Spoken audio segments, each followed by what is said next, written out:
Hey. Where is this girl? Where is this girl? Where is this girl? Where is this girl? They have left you behind. Come on! Come on! Madam, this one you dey shout here today. What is that? I carry Oga motor come out. I no tell am. The motor e be like say e wan knock. I don't know wetin dey happen to my car. Please help me, oh! Help me, Oga no go fit give me key again.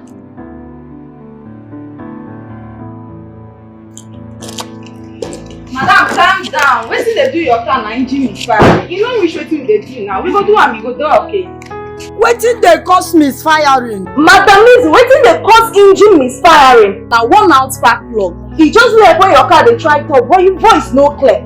Another thing wey dey cause engine misfiring na bad air and fuel filter wey dirty don full inside. Filter wey dirty don full inside dey choke engine.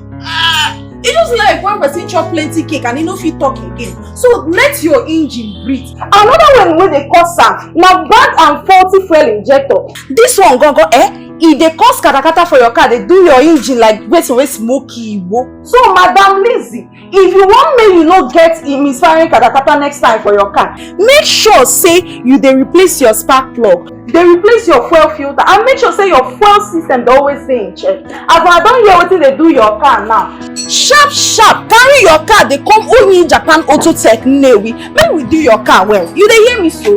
So where this guy dey? Boy, come! Abeg o, help me do am fast fast.